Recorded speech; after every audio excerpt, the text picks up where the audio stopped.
В Крыму подвели итоги детского литературного конкурса «Кобелек», посвященного выдающемуся просветителю Исмаилу Гаспринскому. В этом году конкурс впервые прошел дистанционно. Маленькие чтецы декламировали стихотворения на родном языке и отправляли видео своего выступления. Организаторами конкурса выступили общественная организация «Истикбаль» и студия «Харадеңіз Продакшн». Яны шарайетлерге бақмадан, біз онлайн форматта «Кобелек» ярышыны кечірдік.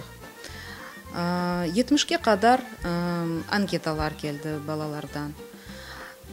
Көрінеки бұл пек фаал балалар иштирак еттілер. Балалар бұл ярышта өз ана тіліне, өз севгісіні, ана тіліні насыл білгенлеріні, ана тіліні насыл қорчаланғанını көстерділер.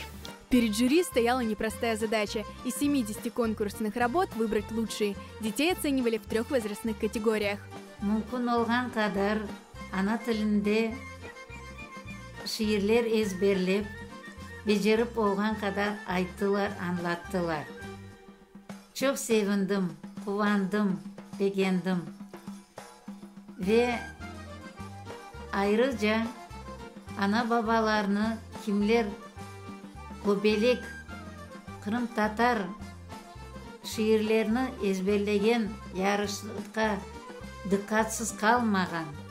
Oz vaqtını acımay balachıklarının şiir ezberlep videolar yazıp yollağanız için sizlerge teşekkürlerimni bildirem. Bana verilgen videolarga bakkanda gerçekten yüreğim koterildi ve pek kuvandım. Yakşı da balaçıklarımız var. Şu balaçıklarımız, olanı östürgen ana babalar, hocalar sayesinde Kırım Tatar dili, ana dilimiz Kırım Tatarlar olganca yaşayacak. Лучшим среди детей от 2 до 4 лет стал Иса Рифатов. В возрастной категории от 4 до 5,5 лет первое место получила Эльмаз Карачуль.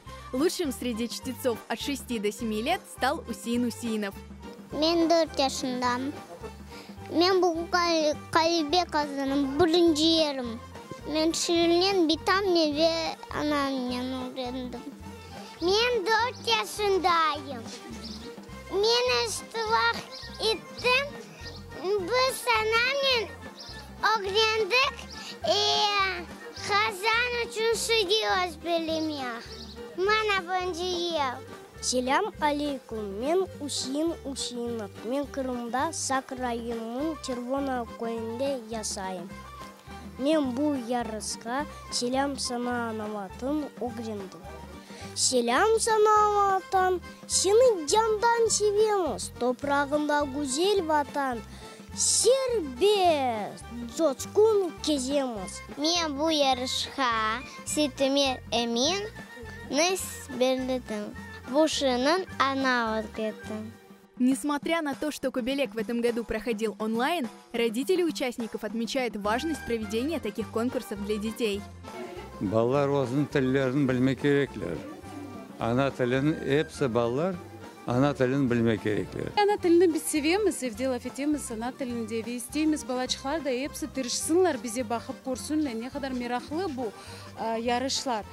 Bu yarışlar balachıkların inkişafı için pek yardımcı olalar, bilesiniz. Çünkü birinciden balachıklar bizim Kırım Tatar edebiyatının hem müelliflerinden hem şiirlerinden tanışıyorlar.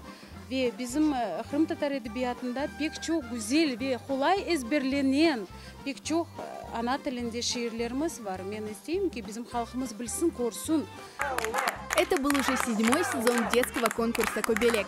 Несмотря на смену формата, количество поступивших заявок на участие не уменьшилось. И это не может не радовать. Ведь главная цель организаторов конкурса – популяризация крымско-татарского языка среди детей.